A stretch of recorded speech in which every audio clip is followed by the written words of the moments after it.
नमस्कार दोस्तों, स्वागत है आप सभी का हमारे YouTube चैनल पर। तो आज हम बात करेंगे डीएलएड प्रथम सेमेस्टर 2025 गणित का टेस्ट पेपर 1 मई 2025 के लिए। जी हाँ दोस्तों, हर एक दिन आपके लिए नया टेस्ट पेपर आ रहा है और याद रखिएगा जब इस बार 2025 में फर्स्ट सेमेस्टर मैथ का एग्जाम देंगे या यूपी डीएलएड में किसी भी सब्जेक्ट का एग्जाम देंगे जो टोटल 8 सब्जेक्ट हैं आपके। पहला बाल विकास, दूसरा शिक्षण अधिगम के सिद्धांत, तीसरा विज्ञान, चौथा गणित, पांचवा सामाजिक अध्ययन, छठा हिंदी, सातवां संस्कृत, आठवां कंप्यूटर। सीरियल से हम आपको बता रहे पहले दिन 2 पेपर होगा, दूसरे दिन 3 पेपर होगा, तीसरे ठीक है दिन भी 3 पेपर होगा। बैक किस में लगती है? एक तो साइंस में लगती है, दूसरी मैथ में लगती है और यहाँ पर एक संस्कृत में लगती है। बस ये 3 सब्जेक्ट अगर आपने देख लिया, बचा लिया, तो भैया भूल जाइएगा कि किसी की औकात है आपको फेल कर दे डीएलएड में। ठीक है, यही सेमेस्टर बैक भी करवाते हैं। चलिए पहला क्वेश्चन 1 2 3 में 2 का स्थानीय मान बताना है। 1 2 3।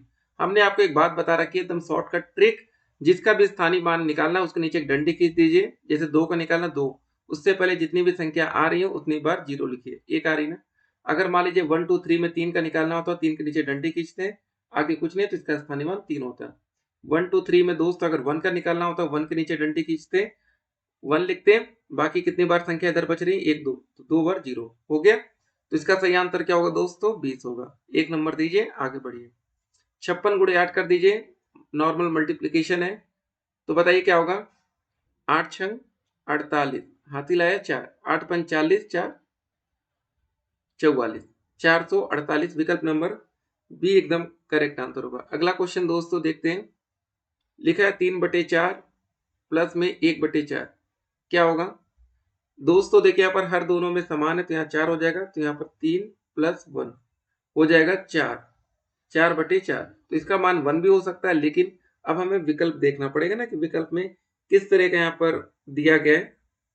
तो सही आंसर हो जाएगा 4/4, बात खत्म। ठीक है, इसलिए अलग क्वेश्चन हम आपके सामने रखे थे, क्योंकि आप इसको काट देंगे तो 1/1 आ जाएगा या 1 आ जाएगा, आप कहेंगे 1 वाला विकल्प नहीं है। अगला क्वेश्चन 3.45 में 4 का स्थानीय मान, बहुत ही अच्छा क्वेश्चन है। 3.45, तो दोस्तों हमने फिर से बोला है जिसका भी स्थानीय मान निकालना उसके नीचे डंडी खींच दीजिएगा 4। ठीक है, 4 से पहले कितनी बार दशमलव या कैसे लिखा, बस वो लगाइए, बात खत्म। 0.4 इसका सही आंसर होगा, 0.4। ठीक है, अगला क्वेश्चन में आ जाए।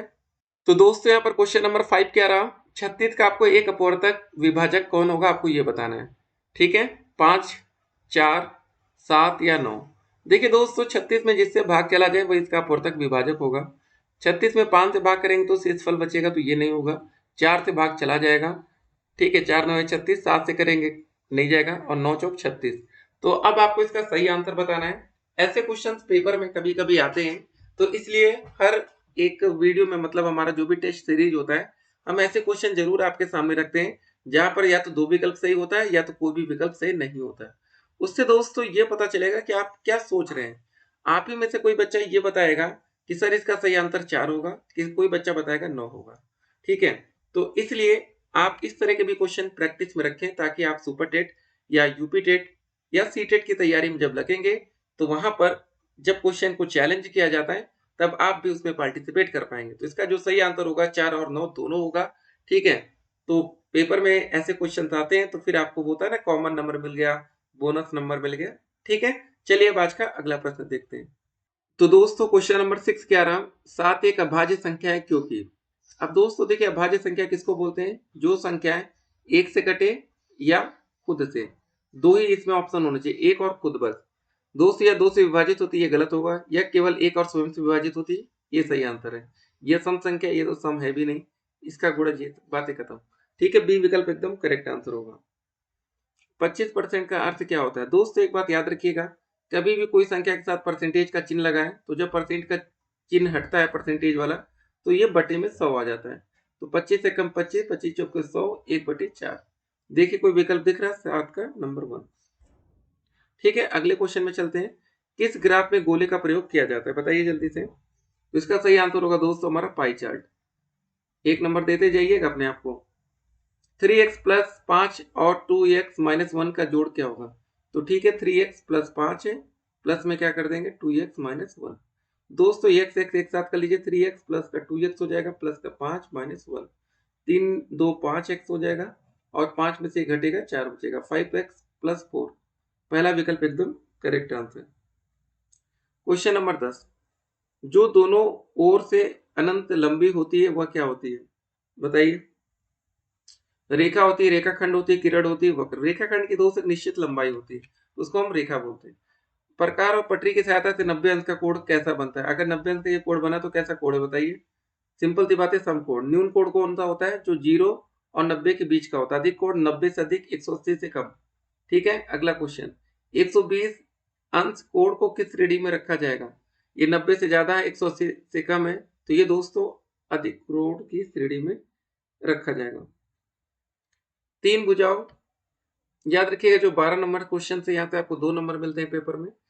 3 भुजाओं और 3 कोणों वाली आकृति होती है, क्या होती है दोस्तों बताइए? बहुत ही अच्छा क्वेश्चन है। 3 भुजा होंगे और 3 कोण होंगे, तो क्या लगेगा आपको? ये बनेगा आपका एक त्रिभुज। ठीक है। वृत्त का केंद्र और त्रिज्या क्या दर्शाते हैं? बताइए जल्दी से।